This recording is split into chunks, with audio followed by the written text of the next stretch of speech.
We are Things I Found Online with Joe Cipriano, Larry Morgan in absentia, and Louise Palanker. Be advised and forewarned, radio legends are exploring the internet. Louise? Thank you. Thank you, one of Joe. the longest Louises Welcome, ever. panel and invited guests. We're going to have 3 guests in the studio. If Waze has routed Lori Roggenkamp correctly, she should be arriving momentarily. I hope Lori can make it here, yeah. But we have teenager Ray Bernstein. We have comedian Lori Roggenkamp eventually. And we have opera tenor Omar Crook.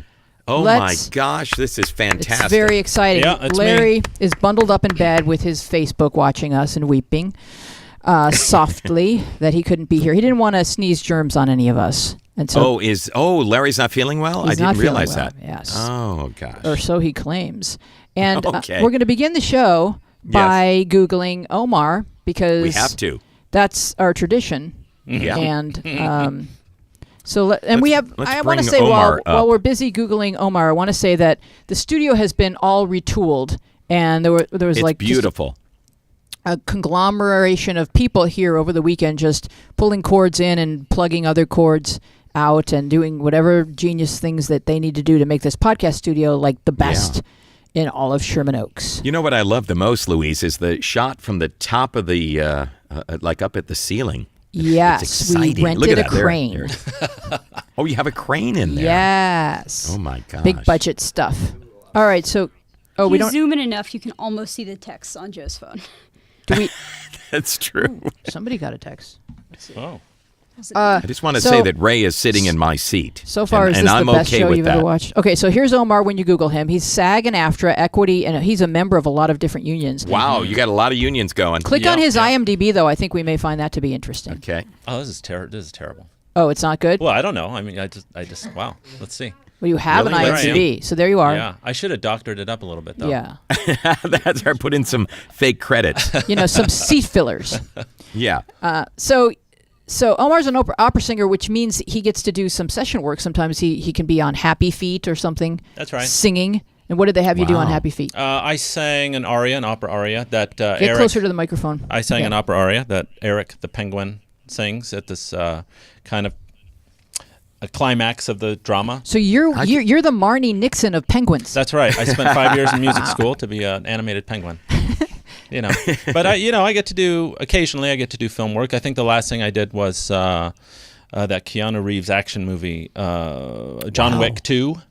And Really? I did Ghostbusters, the last one. I did the Lorax. What will they have you come in and do then, Omar? Well, I show up and they have music waiting. Yeah. And I put on headphones and I hear a click track and the conductor points at me and I start singing. So you don't even, they don't send it to you ahead of time? It's like you No. show up and they just give it to you? Yeah, generally. And sometimes, occasionally they're still working on it and they'll just give you a handwritten something on the spot. And it depends on it depends on the project. I work for a composer named John Powell quite often, and I go to his studio in the Palisades and he just will do it right there. And then we sing it. That's cool. Yeah. Wow. Yeah. So how long have you been an opera legend? An opera legend? Well, I mean, in my own mind, I've been an opera legend since I started about 25 years ago. I'm not super well known outside of L.A. I think most everybody in L.A. knows me because I work a lot. I work at L.A. Opera, and so I've been a professional singer for about 20 When did it years. change, Omar, where you would be singing and your mom or dad would say, "Shut up," and then all of a sudden you were a opera singer? Well, here's the thing. I didn't start even studying music until I was about 25. And I had studied to be a writer before that. Isn't that crazy, Joe? He didn't know he could sing. That's well, you know what? I'm much older than that, and I know that I can't sing. So You're already ahead of me. I'm feeling like I'm going to have my breakthrough moment like at any time. at any time, It's going to be like, it wow. could happen during this podcast. That's Louis. what happened to me. It may happen. I mean, you could use music as a backup. I did. I wanted to be a writer, and I thought, you know what? That's kind of risky. I think I'll try opera as a backup. Yeah. But were you musical in other ways as a child? We had a piano in the house. I didn't take piano lessons. I didn't study. I think I always had a sense of rhythm And language, Spanish was my first language, even though I don't speak it anymore. So languages were pretty easy for me. And there was always music playing in the house, but not anything extraordinary, not any more than I think anybody else. So interesting. Yeah. So when you began to realize that you had this gift, were you sort of awestruck by it? I was, yeah. My grandfather died when I was 14, and it kind of sent me into a tailspin. And I spent about a decade trying to figure out what I wanted to do. I'd always liked writing, and I'd been accepted to UCLA's creative writing program, and I had to go back to school. I dropped out of college, and I went back to junior college to take one more class, and I couldn't get the class that I needed, and so I signed up for a beginning singing class, at Santa Monica College, just a group singing class. And by the end of that semester, my teacher, I'd sung a couple pieces, and I've discovered I could sing. Amazing. And and she said, show up on Thursday, wear a suit, sing this song. I showed up, and there were people at a desk with like clipboards, and I sang a couple things, and they said thank you very much. And a week later, I was given a scholarship. And that's funny. I had somebody show up Tuesday in a suit, and then I became a doorman. That's all that happened. You probably make more than I do. When did you learn that you had a talent for that? Opening doors. Have you always opened doors? Oh, you know what? I have always opened doors. The problem I have, it's a challenge, is closing Closing doors. them, yeah. I can't get So, Omar, as he mentioned as we were getting seated here, that he's on LinkedIn. Oh. And sometimes, being online is kind of good for morale, and other times it's soul-crushing. So, Omar, would you like to read the message? Yeah, so I just got this message on LinkedIn, which I don't use, really. And I think I was on Facebook, and I followed a link that happened to be on LinkedIn, and then my computer signed me in automatically. No one means to be on LinkedIn. We all get there accidentally. What is it? I know. I think so. Exactly. Who uses LinkedIn? I'm not an engineer. Well, the scary thing about LinkedIn is if you go to look at anybody, they know. They get a message that Louise Palanker just looked at you. That's it. I mean, it's kind of strange. So this former colleague of mine, who I've sung with in the past, wrote on September 8th, total douchebag who thinks he's got talent. Come on. Yeah, so I have a varied reputation, apparently. Wow, so you actually know this person. would not call him a colleague, I'll tell you that right now. Yeah, I do know him. And this is an online feud, you guys. Well, I don't think so. What are you going to say? Let's compose your answer together. I just said, oh my God, let's write it now. Oh, that's good. It's always a good Call him response. out publicly right here and send him the link. No, Yeah, I what's can't. his name? I can't possibly do that because I actually sing with his wife at LA Opera. Well, what the heck? What's going on here? Maybe he's plot. jealous. I know who you are. Are you spending too Jealous. much time with his wife? The plot. So we'll see. No, No, I don't think so. I'm not sure what's behind it, but I'm sure I'll find out soon, and then I'll write in, and you'll have a whole episode. Well, we have YouTube evidence of Omar's undouchebaggery. Oh, thank and you. talent. Wow. So, do you have that link of Omar singing Ray's favorite opera, The Barber of Seville? Oh, wow. We're going to play the entire opera. I so- know that from Looney Tunes. Please See, most be people know comfortable. it from Looney Tunes. Ah, yes. Yeah. Ready Bugs to go. Bunny. Oh, that looks so professional. There I am. Wow. Which one is you? That guy. Oh, okay. One not wearing a dress. You know, the guy in One the not powder wearing a blue dress. silk outfit. Who's upstairs kind of lurking? That's Figaro. He's scaring me. Yeah. Figaro. That's the one.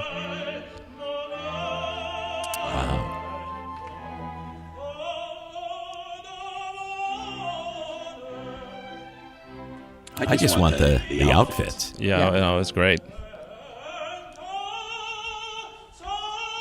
You could never get cold wearing socks that long.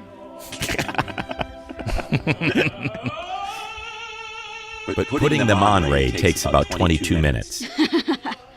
Wow. You knew all the notes. All of them. That was most of so them. impressive. As many as I can. Yeah. So is that Wow. fun, just standing there and hearing that sound come out of you? Yes, and it's also terrifying. Yeah, it is. It's both. I've amazing. I don't know how you do with nerves, but for me, I've always been a very nervous singer, and it's very common in my business to be that way. There are some famous singers that always vomit before they go out on stage. They get Oh so my nervous. God. But yeah, it's I get to sing songs for a living. Well, it's probably like being a jockey. You have to manage this giant horse that's your voice, but you're the one who has to be in Thank God you control. don't have that video. I mean, I was young. I needed the money. Oh, my gosh. But yeah, it's a powerful Quick, instrument, pull and that up. Right. you're Yes. the one who has to control it. Right. Yeah, no, there's a tremendous amount of training. You're always walking a very thin line, technically. You have to act. You have to remember where you're supposed to go. You have to know what you're singing about, or who you're singing to. And so you never lost that the nervousness before doing being on stage. You continue to have I that. wish that I had. It's funny. I have this heart condition, and I have to take beta blockers, and I didn't know about this heart condition until about 5 years ago, and I started taking beta blockers, and it is like a silver bullet. It's incredible as far as nerves go. Yeah. Oh, yeah. That's wonderful. So that's been a real godsend to me. But no, I still get really nervous. I've got a gig in 2018 in Lima, Peru that I'm already losing sleep over. So yeah. That's yeah. I think we should all get panicky about that. Yeah. Lima, Peru. Yeah. Wow. Yeah. Louise gets nervous making coffee in the morning. It's very that nervous. free kind Well, of try some coffee beta thing. blockers or go to decaf, one or the other. So Go to decaf. So at this point in the show, we were supposed to segue into Lori, but she's not here, so we're going to move ahead. So Lori, how are you? Oh, I'm sorry. Oh, Lori, here we go. Yeah. Lori is, according to Waze, not here. It's a very useful app. It lets you know when you're not somewhere. Not somewhere. Yeah. Yeah. It's been confirmed she is not here. So we have Ray, and Ray, how old are you? 15. And how do we know each other? I Get the mic really close to your mouth. Yeah. No, Like just this? you can swing it towards you. Yeah, it swings. Yeah. like that. That sounds Good. better. It's very directional, so the closer you are to it, the better quality sound we have on our podcast. Yeah. Oh, I that's generally- good, Weeze. When you act, they tell you not to get close because your spit just engulfs the entire thing. We don't worry about spit in podcast land. That's right. In Thank opera you. land, there's spitting everywhere. Everywhere. Yeah. All the time. There's have no to- spittle in podcasting. Yeah. So No. so Ray, what's our backstory? Yeah. So I found you, basically. Uh-oh. Stalker. So I've been doing stand-up comedy lessons in a kind of group class with you for about 2 years In that's Santa amazing. Barbara, in Santa Barbara. right? And when I first met you, how old were you? Come on. Early 13. Right. And, Early 13. Oh, man. and what I remember is that By the way, I'm early 63. I just want to Yeah. point that out. Yeah.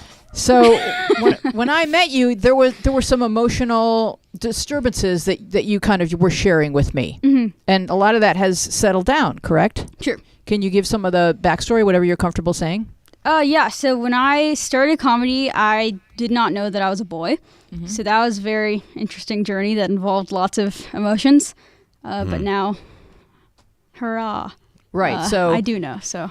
But you have told us that you came out to your parents sort of 3 different times in 3 different ways. It might have been 4, It might have been 4? Well, so can you lay it out for us? Okay, so. Did they send you back to your room and say, you go think about this and then come out later? Yeah, I don't know. I guess it was like a testing the waters experience. Like if they're okay with this, they must be okay with this. So I think it was bisexual, and then a lesbian, and then non-binary, and then a guy. So that is 4 different times. Yeah. Wow. And so do your parents, each time, were they comfortable with what you were saying to them? Yes. More, I can't find a word. I don't know. Yeah. More shocked as time went on, almost. Like, Really? it was As as it evolved, they well, were more I don't know. shocked. I feel like you come out once and people are like, okay, that's it. Like, Right. you know. But it kept happening, and they were like, gosh, when is it going to stop? What's next? Yeah, exactly. So Yeah. But we're done. This is the end of the news? I think so. Okay, great. And, but And then it seems how like, is it now with your relationship with your parents? Is it good? Pretty good. Yeah. Good. Was there a difference between your mom and your dad and the way they took the news? Definitely. My mom, much easier for her to accept things okay. Yeah. and move past it. My dad is still struggling. So. Yeah, and I did notice sort of a peace came over you as you became more aware and comfortable of who you are, and more maybe honest with yourself and with the world about who you are. Oh, definitely. Yeah. So, and you were sort of going through this transition during while politically we were going through the whole, however the world was going to accept transgenderism in terms Sure. of bathrooms, which was Yeah. a weird kind of touch point for for us to kind of determine whether or not we were going to be okay with trans people was whether or not we were okay with where they pee. It's just pretty strange. Yeah. But like in your mind, like what did that represent for people, and what were some of the fears? And because you're still a young person, you really haven't been on the planet for very long. So, but you've noticed change in your lifetime, correct? Yes. I mean, I guess what I compare it to is like how it was not about the drinking fountains, it was not about the bathrooms. Ah, wonderful analogy. Wow. Good one, Ray. Yeah. It really, the bathrooms is what got people talking about it, but that really is not the issue. I mean, yeah, we'd love to pee. I'd love to pee and not feel uncomfortable. That would be great. Yeah, me too. But maybe it's an age thing. How are those By the way, Omar is peeing right now, I just want to say.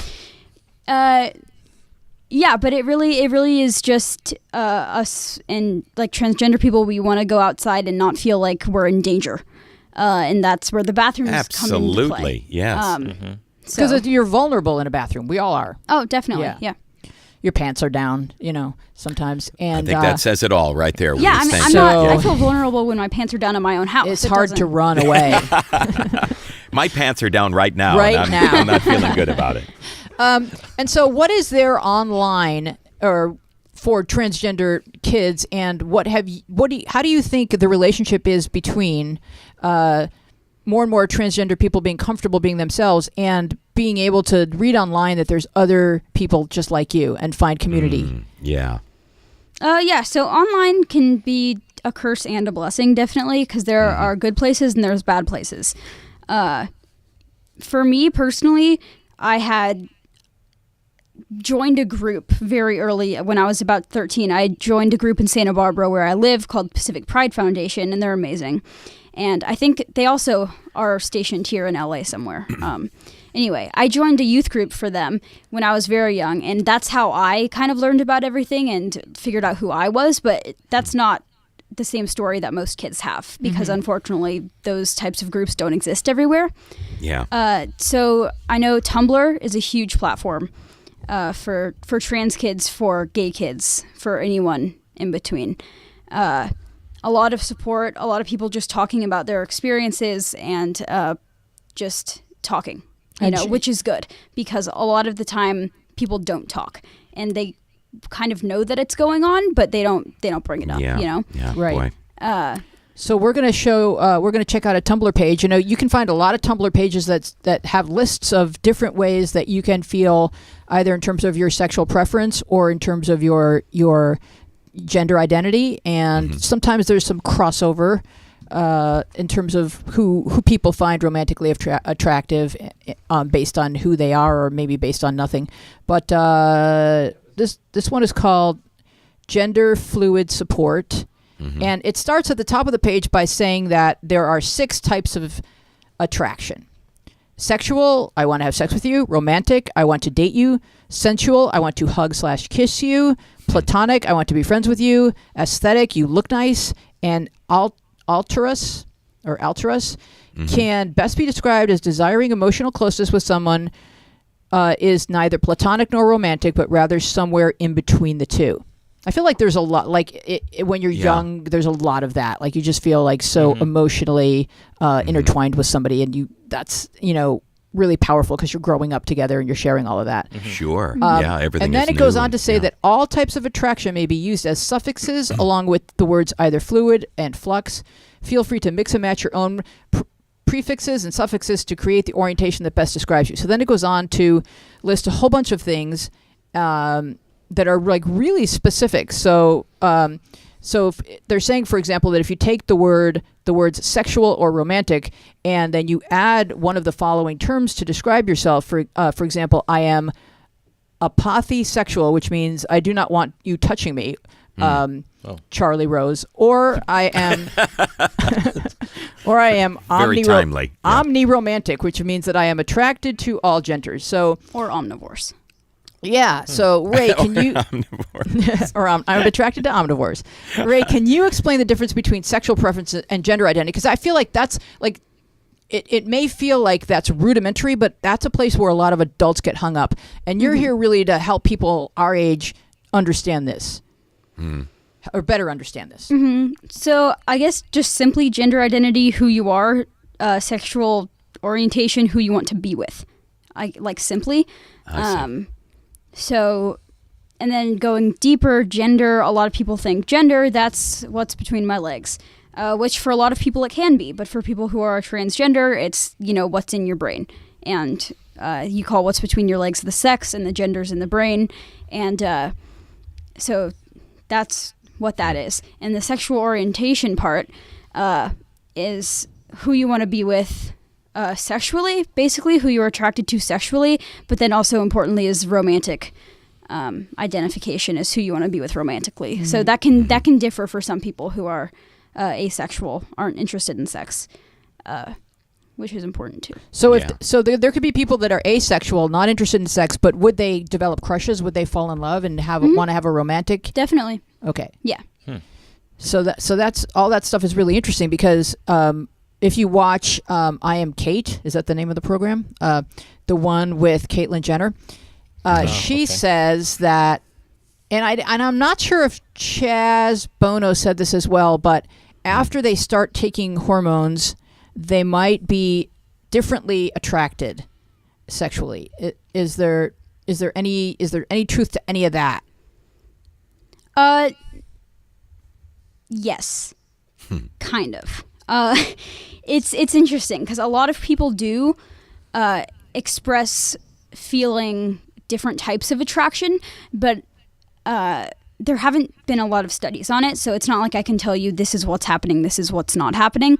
But I think what would make the most sense is that once people take hormones, they really do start to feel more like themselves. And I think that allows people to be more comfortable with who they are, which in some cases can allow people to feel themselves being attracted to a broader range of people.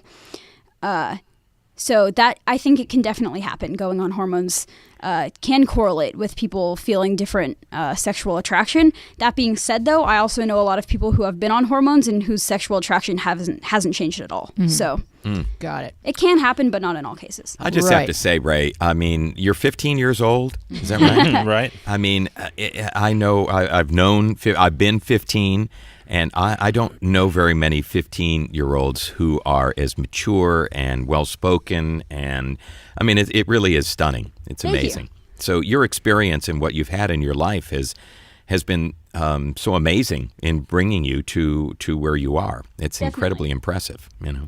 Yes, absolutely. And and while we're talking about the internet, which we are prone to do on this show, even you said, and because Ray got the research for the show ahead of time, even he said, I don't know what most of these things are.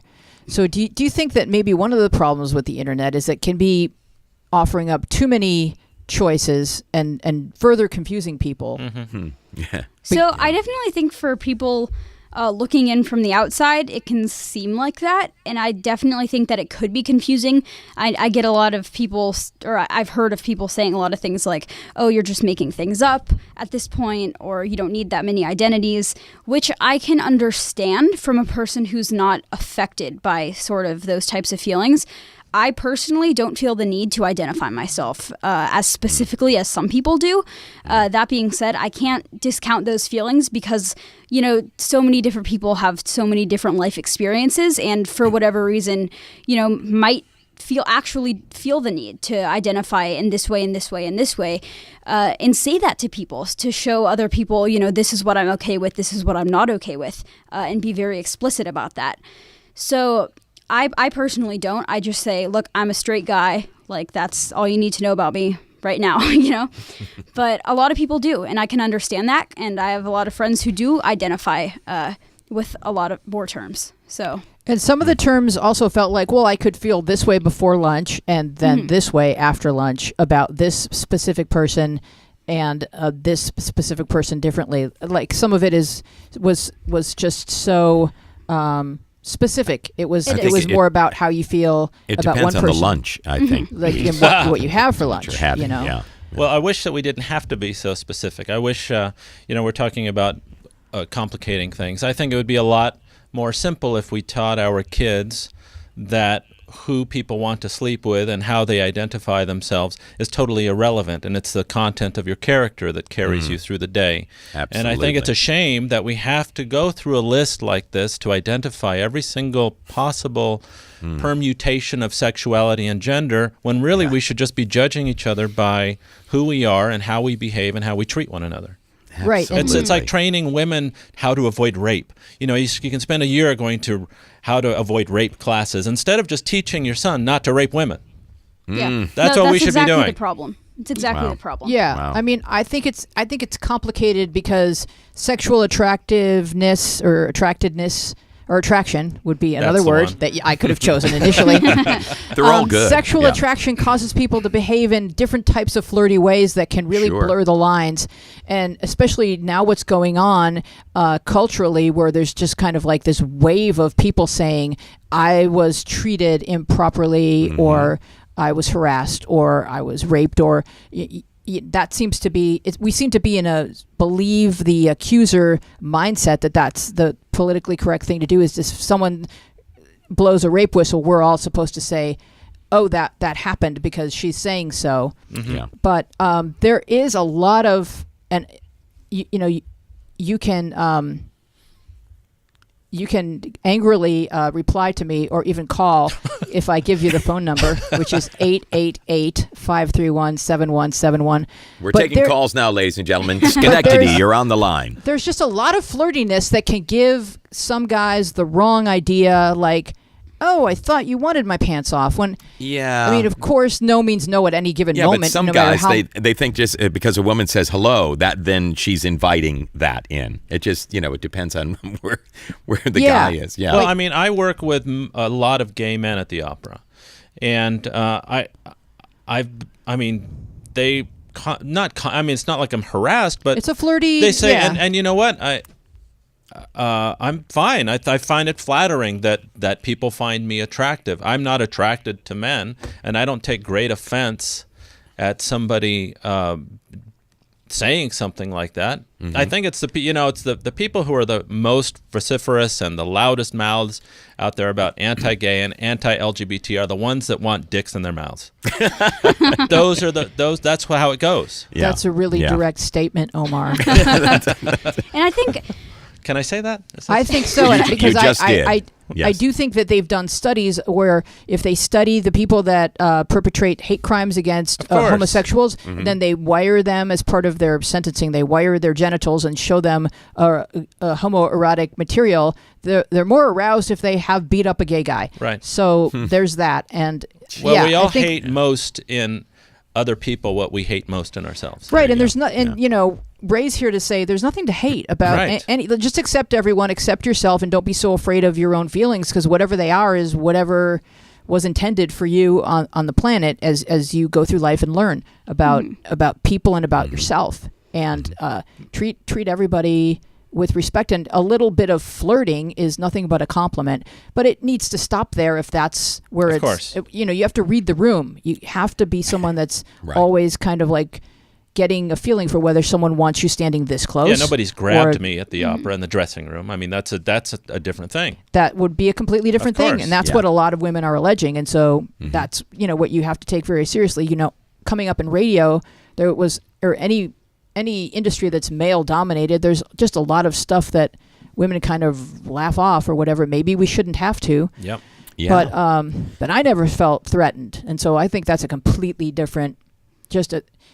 Once someone's dick is out, that's a completely different game that's being played. Well, there's a reckoning happening that's long overdue, as far as I'm concerned. Yeah. I'm all for it. Yeah, I would blow all kinds of whistles on that. That's just completely not acceptable. And, I mean, going back to what you were saying too, like, why can't we just teach our kids to love everybody, or love people who deserve to be loved, regardless of their gender and their sexuality and how they look and etc. But I think that's one of the reasons I think that people feel compelled to use more explicit labels, because of people get scared, I think, and people who are not straight white males feel like they need to set boundaries with labels. to give them protection almost, because I mean, you guys would be shocked at the amount of violence there is against transgender people who don't explicitly identify themselves that way. I mean, yesterday was Transgender Day of Remembrance, which is like a yearly thing. And in the last year, over 30 transgender people were brutally murdered in the United States, hundreds more around the world. And I mean, one of the main causes is that sometimes most of these murders happened in transgender women of color. And a lot of the times what happens is these, they go to have sexual intercourse or be intimate with someone, and they haven't explicitly identified themselves as a transgender woman, because that could be dangerous to them. But a person finds out that maybe their body doesn't look like what they thought it would look like, and people get mad. They become enraged at the thing they were attracted to, because they think it says something about themselves when it doesn't need to, because attraction is... Yeah, exactly. Sure. Yeah, and so to lash out and kill that thing you're attracted to is like just the epitome of misogyny. And you know, it's like nothing should ever escalate to that point. Well, but unfortunately, I think the internet kind of facilitates that type of situation, and that when I was dating, it was the person down the street or somebody that you went to school with, people that you know really well. Now you can go online and swipe left or right and hook up, and you don't know that person, and you find out everything about them as you're taking your pants off. And that can create a very dangerous situation for a lot of people. And I'm just a firm believer that emotional intimacy should precede physical intimacy. Right. Like, you should really know a lot about the person before your pants are off. I don't think that's the case anymore. No. But it should be. Of so course. if you're watching, I think it's becoming the case. Wait, we have to introduce the new voice. Ooh. Lori Roggenkamp has Laurie's entered in the house. the room. Hello. Thank you, Waze, Hello, for Laurie. bringing you here. Hi. So that's Joe. Hi, Laurie. Hi, Joe. I'm coming to you from New York City. Oh, wow. Yes. Awesome. What's the weather like there? Oh my gosh. You know what? We're going to you had show a some sunset. pictures. The sunset this evening was absolutely unbelievable. It was like today was in the 50s, low 50s. So it was quite Did you livable. want to share your photographs as Lori talks about rape? Yes. Can we put up the, sure, of course. Yeah, I always like to talk about sexual assault Let's over put up, sunsets. pretty pictures That's, to accompany the dialogue. Oh my goodness! Look at that. Who took that? That Hey, is that's beautiful. me outside our building. We're here on Wow, the East Joe, River. that's magnificent. It's incredible. Looking across Wow. to Oh, we Manhattan. have a video. Oh, that is And, as beautiful as rape is horrible. Yeah. So yes, What exactly. a juxtaposition. Yeah. I was actually on the way to the market to pick up unsalted butter that my wife Ann needed for her pumpkin cheesecake, and then encountered this. And that's what God painted. Yeah. He's good. Jesus, He's that good. is great. You think that's cool? You ought to see my wife's pumpkin cheesecake. Hey, yeah. Can Ann come back with? Can we see some progress? Is she? I wonder if we can get is her it in the oven? Ann, do you have any pumpkin cheesecake to show us? We'd like to This isn't see. a figure of speech, is it? It is. That's what he calls my little pumpkin cheesecake. Oh, boy. Here we go. Yes. It's So, our Lori, little what point were you pet going to make names if for you one remembered another. it all? Sorry. Go ahead, Laurie. She's just jumping in mid-conversation, and here she goes, swimming Oh, away. I know. It's my nature to give my opinion no matter what. Yeah, that's what I like about Please. you. Yeah. I think it is starting to turn to where it's more emotional, Good. preceding sexual, because I think, especially my friends and people of my age, I think we're starting to see the effects of not, of not sort of getting to know somebody. Yeah, not having that connection. It leaves you feeling so vulnerable and used, I guess is an easy word, but just, yeah, it's an icky feeling. Yeah, exactly. It's and I also think that it comes with just age as well. I mean, there's some kids who are just emotionally mature from a young age. I know a lot take a of, look at Ray. My gosh. Yeah. Yeah, sure. exactly. But when I was a kid, I was always like, I'm the type of person where if you told me the fire was hot, I wouldn't believe you until I put my hand in the fire. Right, Yeah. exactly. So I was, people are like, don't have one night stands. That's just emotionally like putting your hand in a fire. And I was Right. like, but I've let's never find done out. it. Yeah. And I did it, and I was like, this is the worst. Yeah. Afterwards, I kept trying to talk. I was like, so what do you do? Like, Yeah. What do you say? Like, and your name was Right. Yeah. Do I have you on Instagram? yeah, exactly. Kept trying- and to her credit, she was definitely like, look, I don't want anything. So she was very much like, So what was in it for her? I see. What I don't get it is when two girls do this. it was I mean-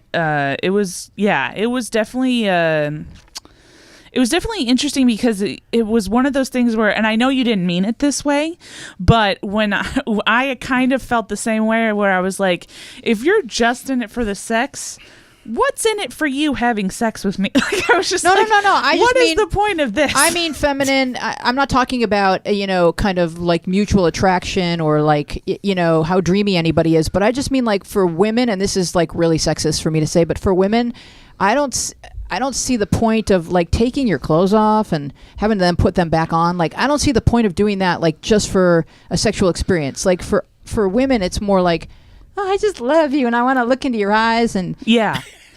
yeah. I think that's how also, but that's how I am too. And I think that that's how you are, and that's how, you come at relationships. I know a lot of women who are very much just like, they're in a way almost like a man. more Yeah.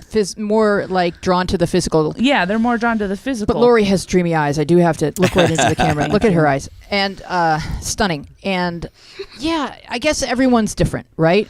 Everybody's different, and I think that also plays into this new sort of fluidity that's coming out, which is something that I'm still very vague on. Like, I should be doing more research, but what I love about it is it's sort of like, it's not only telling women that they can be more masculine or more feminine, it's also telling men you don't have to worry about being.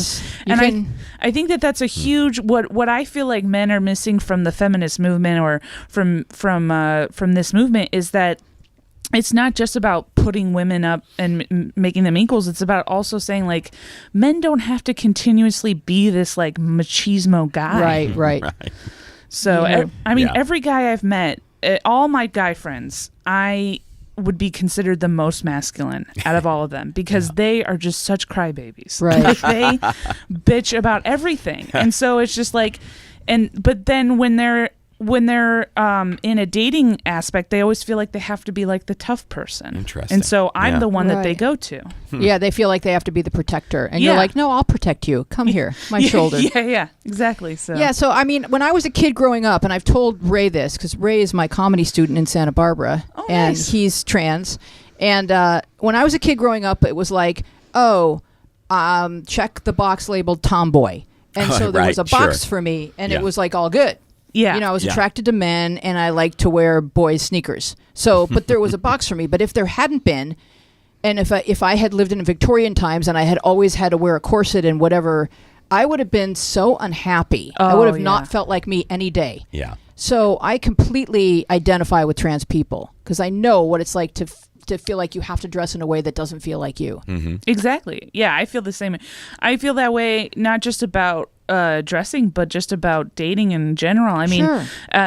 I'm gay, and so just the innuendo that you had to do in olden times when you met somebody, like in like the, not even like the 60s, like there was just so much like eye contact. Like eye contact was a big thing, and for me, I have a hard time looking people. So I mean, I would have been celibate for my life, like my whole life, because I just would have been like, I do not know what's happening here. No, I think I would have been school teacher. Like that would have been my box. Like, yes. You know, Gym I'm teacher in actually particular. very fortunate because my wife won't let me date, so I don't even really She have to doesn't- worry about oh, this. not at all. Yeah, mine frowns on it too. Yeah.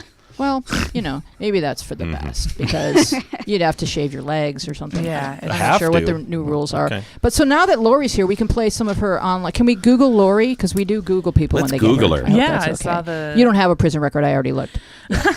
Are you sure? So- Did you look deep?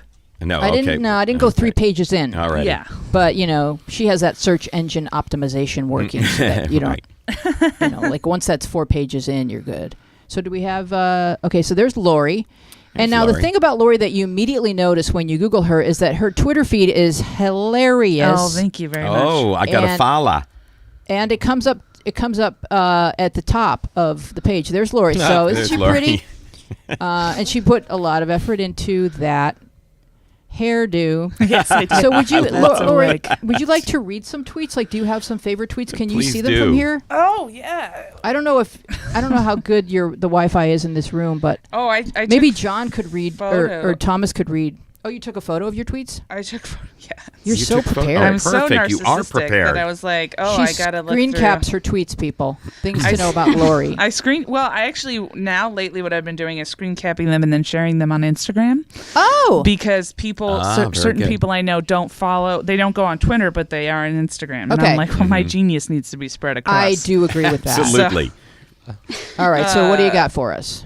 This is Lori Roggenkamp on Twitter. You want to go follow her? Go ahead. So this one legitimately was something that made me feel good about myself.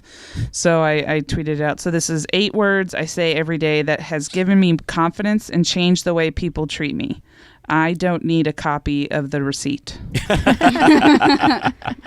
That genuinely changed my That's life. very good. And then there was a series of tweets that one of the things I do very well is I'll start a run of things like videos or tweets, and then just as people start liking them, I'll run out of ideas.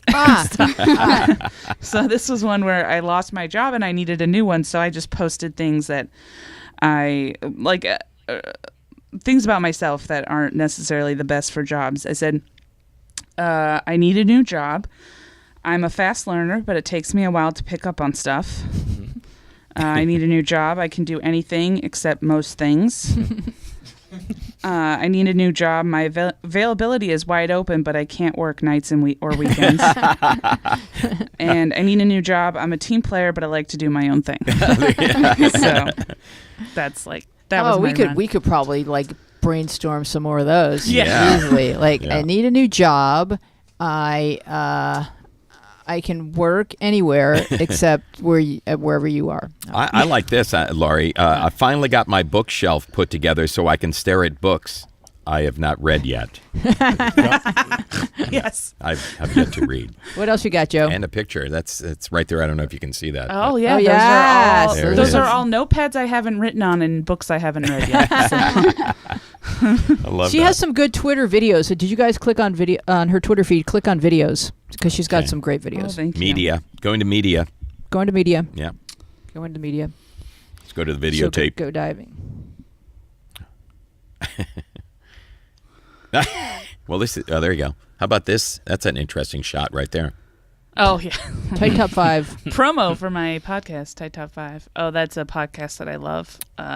Staying Positive with Howard and Liz. Aw, Oh. doggy. Yeah. So we got a doggy if you're listening. And then there's a picture of Lori. What was going on here? What does it say? I've been awake for a total of... Oh, that I woke up, I think I was sick, and I woke up and I took NyQuil, so I woke up like sometime in 10 a.m., took NyQuil, woke up again at like 6 p.m., and then Oh, my God. watched Dateline with my aunt, and then went to bed. That was a full day. Oh, yeah, there we go. That's full Oh, day. there we go. that's Yeah. my Tinder profile. So that's Oh, Lori there we with go. cotton stuffed up her nose. And I don't know what is the can you read it, Joe? You know what? I can't see it. I'm sorry. Oh. Like Shia LaBeouf, I will be live tweeting my drug trip, drugs, NyQuil, Benadryl, and Mucinex. Here we go. All right. So but you feel better today, right? Yeah, that was a while ago. So live tweeting your NyQuil drug trip. Yeah. That was a while ago. Shia LaBeouf had done this thing where I think he had taken mushrooms or something, and he was live tweeting his experience. How'd that go for him? I guess not well. It was, just a long list of things that he was trying to do to stay relevant. And and so I, to piggyback off that, I took Mucinex and Dayquil. And, Really lived it up. yeah. really I noticed that lived a it lot of my tweets have to deal with. I was going through them. A lot of them are like me talking about crying in my car or being sick. So I was like, "Oh, this is." You sound like an opera singer. So You're in. Lori, Do you feel like comedians feel a lot of pressure to be funny online in addition to being funny on stage? Oh, definitely. Yeah. I think it's hard to. It's also funny on different platforms. You know, with Instagram, you have to be funny with pictures and memes, and then Facebook, it's more. I would say Facebook is more like a collection of everything, because you can sort of, when you tweet, you can attach it to Facebook, or when you post something on Instagram. And then with Twitter, it's just very, it's a very finite amount of space that you have. So it's like, it sort of showcases what you're able to do in that construct. So a lot of times I think people will take that and say, oh, this person had a funny tweet, they must be a really funny comedian.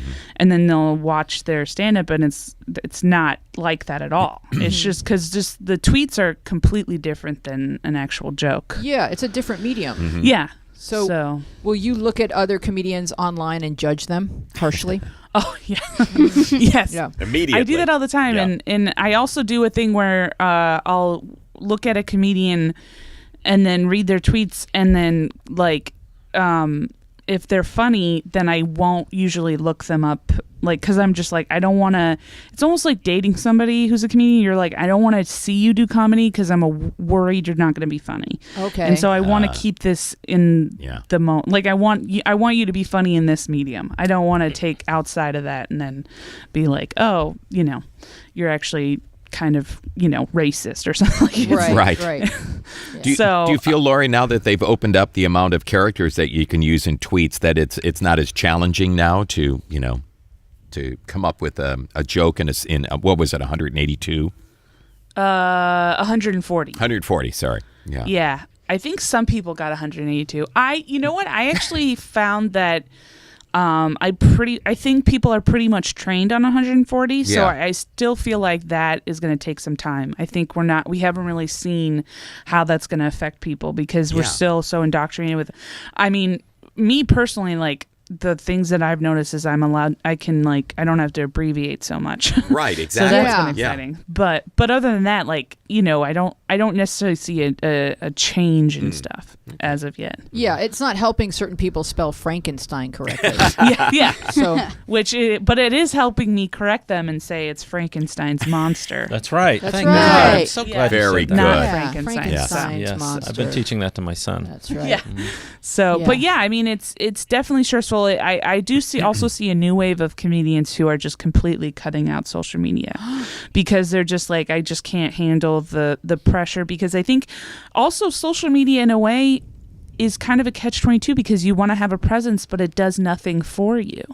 Really? It really. Well, no, I agree. I'm always under the gun to get everything online, and I had Louise on my show last week, and we talked about that, where recording the podcast and having a conversation is one thing, but then there's all this back end work of Facebook and Twitter and Instagram, and it's like I need to hire somebody just to do that stuff, and I don't care about it to begin with. So let's click on. Can you find the link for Omar's podcast? Omar has a podcast called Living with a Genius, which I assume he means me, because I was recently a guest on the show. Yes. I don't know if the genius is you, or is it supposed to be mysterious? Like, well, here's the thing. I'm a big fan of Mark Maron, WTF podcast. Oh, yes. And he had an episode with Amy Poehler in which he pitched this idea about this kid who lives at home, not a kid, a grown man who lives at home with his parents, who's a genius, and it's called Living with a Genius. And I was listening to it, and I thought, I'm going to rip that off. And I didn't really know what it meant, but I loved the story. And I was hoping that Mark would sue me or do something. Notice me. Anything. Yeah. and that's how you meet most of your friends, right? Right. Yeah. I harass them or steal their ideas and put it online. Ooh. I think it started playing my episode because I heard my voice. Which was interesting. Is that? Oh no. So there's. What's it? So that's his website. Yeah. You could play the theme song. It's pretty good. I did it myself. I you sang can it myself. Oh, you is did? Is that my episode? Oh, wow. Wrote it myself. Wow. Cool. Oh, yeah. That's... Oh, it's that playing must be a right thing. now. Weez wrote our theme song as well. I did. Yeah. Here we go. That's me talking. Yeah, this is like the front end, and then it'll go. God, 10 you're seconds. so good, Louise. I really don't think I really said anything talked interesting. So good. Oh, you did. It was a great I episode. just said dry humping. Well, it's there worth you go. The listen for that. That's why I put it in the front end. You do say dry humping in a very funny way. You I do. will say. Yeah. I was talking about harassment Here at the comedy store.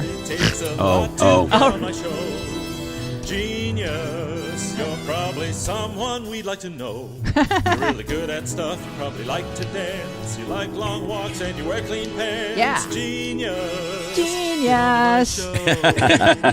That's it. Nice. Oh, Omar. Love it. Oh, that's Wow. great. Very good, Omar. Snazzy. Yes, thank you. I'm a trained professional, you know. Yes, you Yeah. are.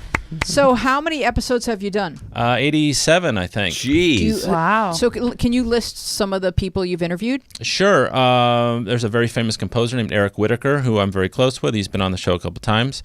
A conductor at LA Opera, James Conlon, who just won the Grammy for Ghosts of Versailles, which I sang on as well. I got kind of a mini Grammy at home for that. Oh, that's awesome. Yeah, Congrats. I've had all sorts of really interesting folks. You, of course. Yep. Who else? Oh, I'm blanking now, but trust me, lots of great guests. Not mostly people in music, all kinds of. It's both. You know, I started. The idea was to have people who just piqued my interest, people who I think are geniuses in their fields, people at the tops of their professions. No matter what, I love architecture. I love engineering. I love music. I love comedy and acting and directing and. But by virtue of what I do, being in the opera house, I just run into a lot of musicians. A great friend of mine is a film composer, John Powell. Jeff Beal, who does the music for House of Cards. I've had him on just because I know these people and I work with them. Sure. So I try my best to get outside of that. Just for myself. I made a couple of deals with myself when I started. I don't know how you feel about this, having your own show, but the number one thing for me was to not go back and edit. I have kind of a destructive perfectionism about what I do, and this was kind of a way for me to get over that and just put whatever happens. I'm just going to put it out. I mispronounce words. I use the wrong words. Great. Or whatever. Yeah. And the other thing was just to explore my own interests and people in those interests, and not really have a theme to the show. Maybe I would have been better off just doing opera singers, because there's like one other podcast that does that. But I don't know. I'm always open to some business advice. Well, sounds like a second It sounds podcast. interesting. Yeah, the right. opera singer Yeah. podcast. Yeah. No, but is there a lot of pressure to get a new guest every week? Yeah, there is. As a matter of fact, this gal that you just put up on the screen, Jennifer Miller, she was a gal that I sang with 8 years ago in a Faust that we did together, and I called her up, I think, on a Wednesday, and we did it on Sunday, and I posted it on Monday. Sometimes I have 2 or 3 stacked up. Some I don't know. Like this week, I don't know who I'm going to talk to. Maybe one of you guys. Who knows? Right, one of us guys. Now, I was looking for videos of you online, Lori, and I found one, and sadly, it had 15 views. But I found that kind of adorable. That's 18 now. very And so- exciting for me, because usually the stuff I get has like 12. Yeah, so no, this At well, most. it had 16 after I was done with it, and 16 but it and was climbing. the best Yeah. because it was Lori and another comedian who were promoting a show. Yes. And this is just an example of, if you kids dream of going into comedy, Ray, this is your life. This is going to be your life. So. Okay. This is a cautionary tale. Not Walk of Shame, but do you have the link? I forget where is it. Yeah. Is that it? Yeah, the Walk of Shame. So they're interviewing people on the street. It's Man on the Street, and Oh, yeah, it's I just watched this today. Yeah, this is the I've best. seen things. So they're promoting this show called Comedy Central Stage. Hi, my name's Lori Roddenkin. Hi, my name is Kelsey Jepson. And I'm part of Walk of Shame, and we have Goodness. a Comedy Central showcase. April 2nd at the Comedy Central stage at 8 p.m. We're here to ask random strangers their Walk of Shame story. Can I get your guys' names? I'm Amy. Graham. Hi, ladies. What's your name? I'm Hayden. Hey, Hayden. Do you have a good dirty Walk of Shame story for us? Yeah, I do. I once had sex with a guy next to the LA River and then had to walk back. One time I was really, really mad at my sister, and I slept with her fiance, and I ruined her marriage. Hey, well, that sounds really dirty. Yeah. Did you take a shower when you got home? Yeah. That's good. Wow. That's actually pretty terrible, Amy. You said That's I said shameful, not like just like a terrible thing. I was just gonna say I drank out of the milk carton, but that's way fun. Get the fuck out of here, man! Get the fuck out of here! These backpackers. Come to our show, April 2nd, the Comedy Central stage, 8 p.m. Now that's a perfect example of how views are not everything, because No, that's that's a right. hilarious video. That was great. Thank you. You go nuts Oh on that my guy. God, that's the great. best. Love So it. how did people turn out for the show? Like all 15 views? Did they come out? Yeah, they came out. All 15 people. Yeah, it was a really fun show. I actually shaved my head at that show. Oh, that's Yeah. why that Wow. happened. Okay. Yeah, it was it was one of those things where, again, people were like, I don't think this is going to be a good idea, and I was Right. like, I'm going to do it. I'm gonna do it. Learn for myself, yeah. Mom. Wow. Yeah, and basically what happened was it was a sketch that I had written where the whole point of it was that the hairdresser had messed up and had accidentally cut too much off my hair. I had really long hair at the time and cut my ponytail, and then was trying to fix it, and then got some shavers and was trying to like clean up the sides, and then shaves the side of my head, or like God. just shaves like the thing. So we did it with like a helmet, where I made this helmet where you can like rip off strips of hair, and it killed. We did it for this other show, and so I was like, well, it'll definitely kill if we do it with my real hair. Right. And so everybody's Boy, like, that's a gamble. yeah. Wow. Everybody's like, It's a commitment. well, why don't we just use the helmet again? Yeah. I mean, that seemed to do really. I was like, no, let's use our real hair. Crickets, because what I found out was people weren't laughing as much as going, holy shit, they're cutting her Yeah, real it's hair. kind of horrifying. Like, is she a Marine now? What just happened? People were like, oh my God, she's really doing it. This is real. jeez. And to the point where people came up to me afterwards and were like, that was crazy. And I was like, could you have showed any kind of emotion? There's a difference between courage and comedy. Yeah, Yeah. it's oh my God, it was the worst, because it's like you're getting your hair cut and you're getting your head shaved and nobody's Dying. laughing. The thing about Oh comedy my God. audiences is that they're extraordinarily empathetic. Like Oh, they yeah. have a beating heart, and if something happens on stage that's just kind of like scalding, they don't laugh. Yeah. They're like, oh. Yeah. Maybe You they'll they laugh was want to the know hair you're helmet. okay. They want to know you're okay. Like, you have to be Right. okay, and then they'll laugh. Yeah. If you're maybe not okay, they're not laughing. That's what I didn't put together. I thought that the real thing would be better, because it would be like, oh, this is crazy that she's doing it like this. Yeah. But what I didn't really, yeah, exactly. The helmet worked because That people, was the laugh, right? Yeah, The people helmet, yeah. knew that I wasn't going. It wasn't a real thing. Yeah. Right. Whereas with the Now you're like Andy Kaufman all of a sudden. Right. Yeah. It's shocking. Yeah. It's shocking us. yeah. So Yeah. we're gonna get ready to wrap things up here, and we're gonna dive into things that we found online this week. Yes. And I'm gonna open. I want you to close, Joe, because Larry's not here, and your thing is about Thanksgiving, and I think we It should is. close It's with very that. timely. Yes. And my thing is something that Ray brought up to me, because the kids come into my comedy class I teach in Santa Barbara, and I'm like, because my new show is things I found online, and I have no idea what's going on online, so I will ask the kids. And I Good. said, what about conspiracy theories? Is that how I opened? Oh, boy. And Ray was like, oh my God. And he showed me I this love site. conspiracy It's theories. called, do you have it, Thomas? It's called the Flat Earth Society. Have you heard of this, Lori? Oh, sure. Yes. Oh, yeah, me too. Yep. That rapper is he's getting money to get a shuttle so he can go up in space and look and see. Oh, And you know okay. Shaquille O'Neal is part of that group too, I think. Oh, he is? Yeah, as Oh, far I as didn't I- know It's that. Yeah. a big thing. Okay. Yeah. So there's people then who think that Tequila. that this is Well, say no more. this is like legitimately Flat. I'm sorry. Dr. Tila. Dr. All right. So you go on Flat Earth. Ray, can you narrate here, like, what's going on? Like, why are people here and what do they think? Honestly, I don't know. I've been on the site maybe twice. All right. So there's the Flat Earth Society Library. But there's all of these forums. Like you can You have to talk into the mic, honey. Oh, okay. So there's literally all of these forums, and people just like talk for days about why the Earth is really flat.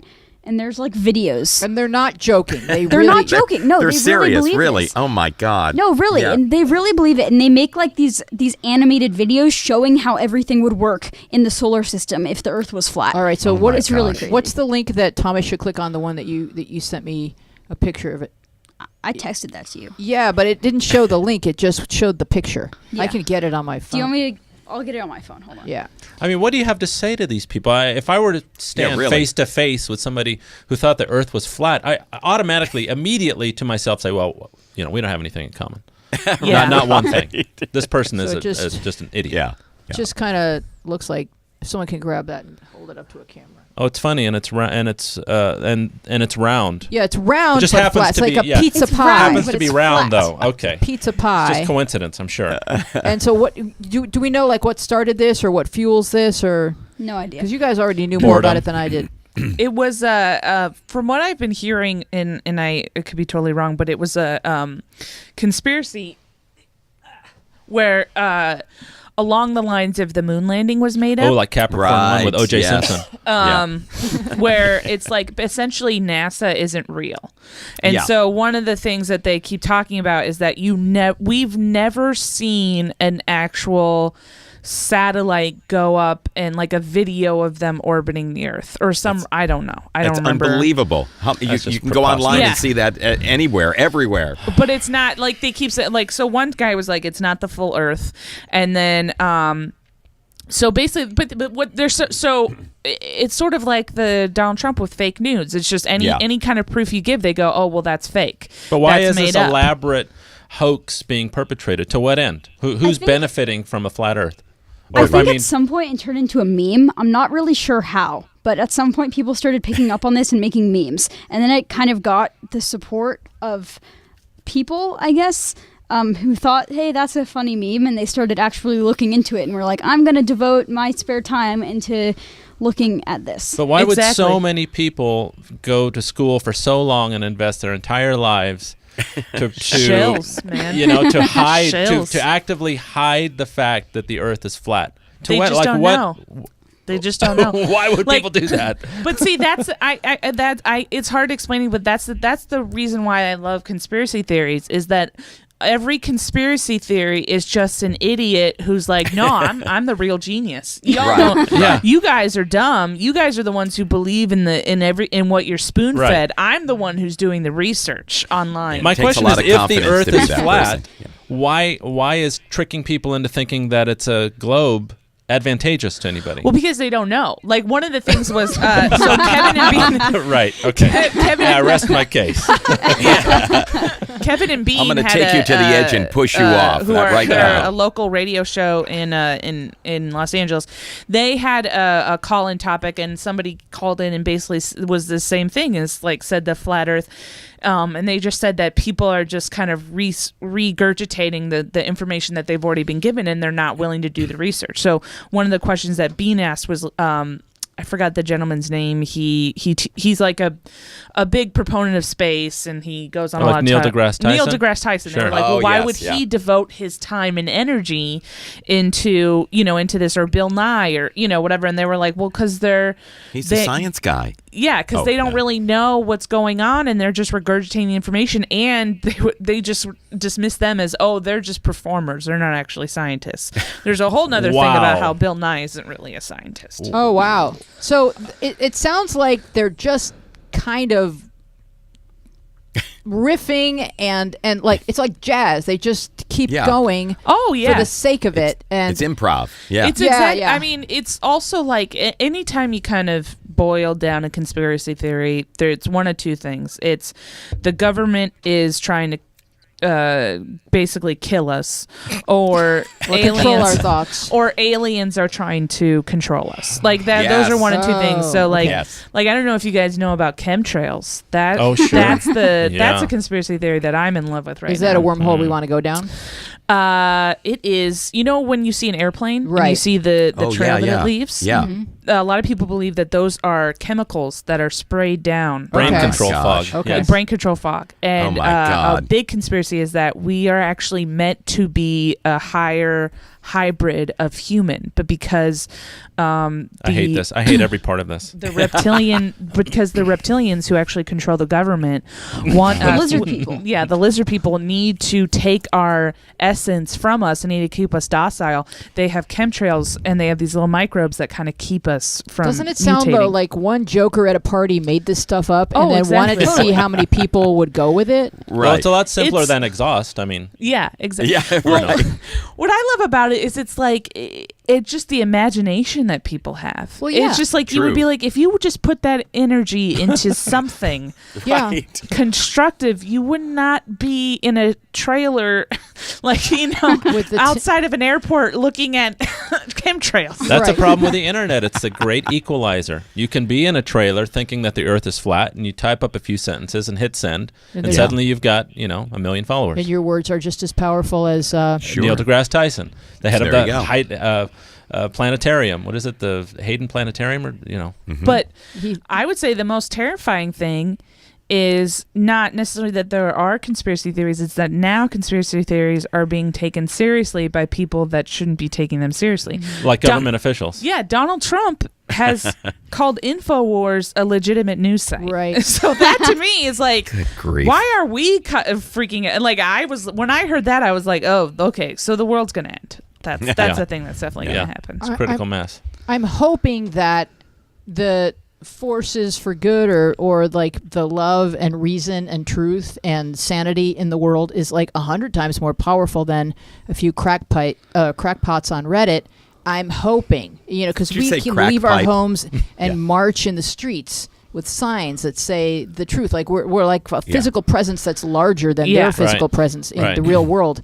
That's what I'm hoping for. Well, in the zeitgeist, Resistance. in the Hashtag zeitgeist, it's a 4-letter word to say the Enlightenment.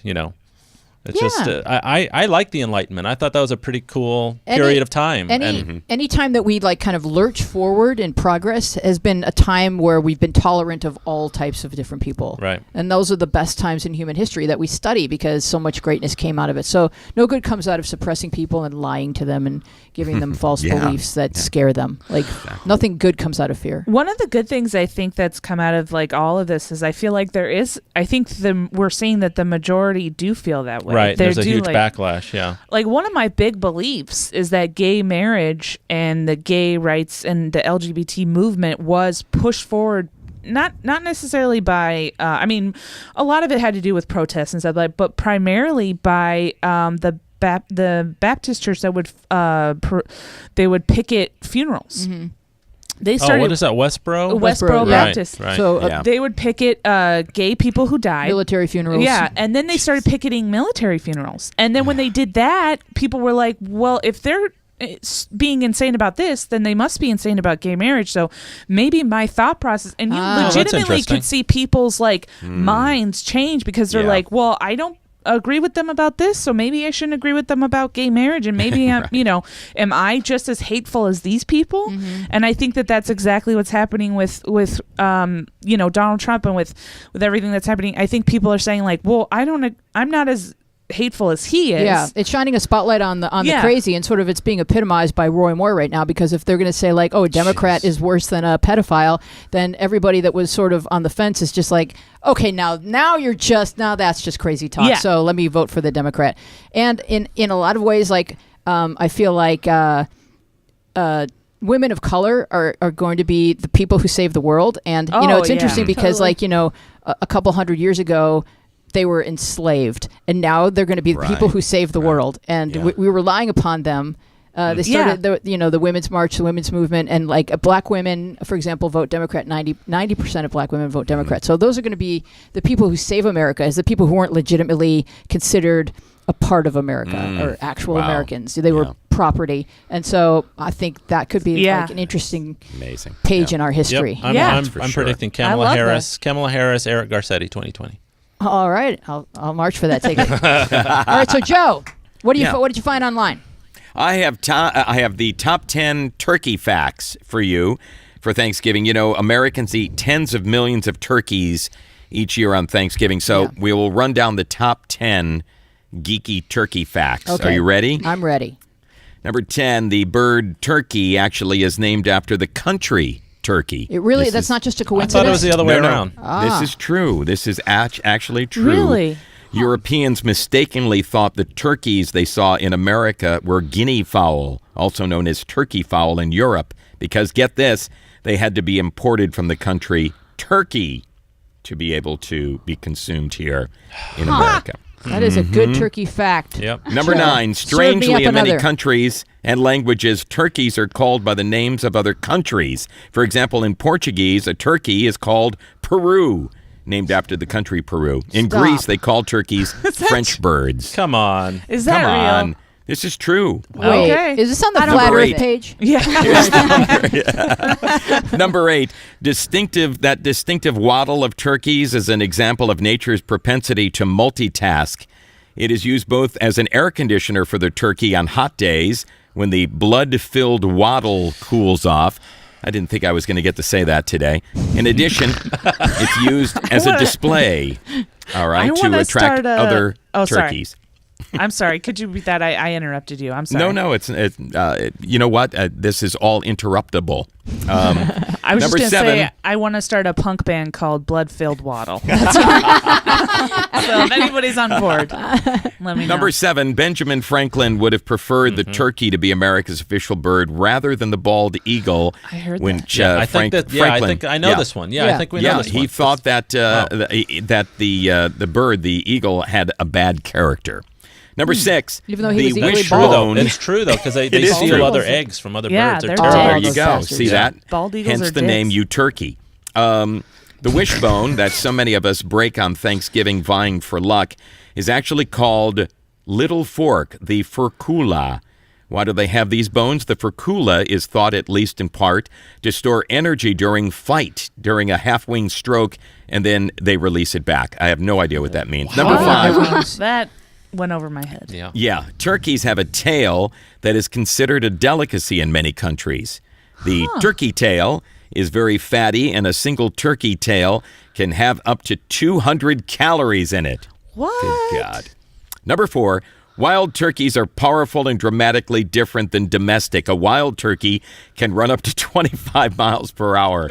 That's faster than Usain Bolt, and fly up to 55 miles per hour. Wow. Domestic birds are sadly more akin to a blob and cannot even fly. But don't piss off a wild turkey. I'm just telling you now. Never. We're almost there. Number 3, young male and female turkeys are called Jakes and Jennies. They grow up to be Toms and Hens. Number 2, the turkey and the octopus have something interesting in common. They both change color depending on their emotions. Turkey heads can be red, white, pink, blue, or gray. Wow, that's amazing. It's like a mood bird. That is.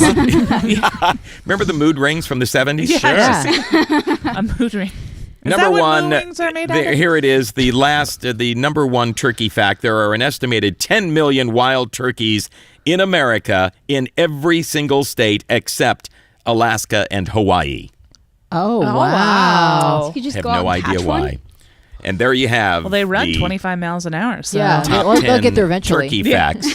I love those happy turkey Thanksgiving. facts. Yeah. I want to thank my guests for being here with us, Ray Bernstein, Omar Crook, and Lori Roggenkamp, Joe Cipriano, John Maddox, Thomas Hubble. I'm Louise Palanker. Please like and subscribe and share with your friends because we are your new favorite podcast. Goodbye. Yay. Good night, everybody.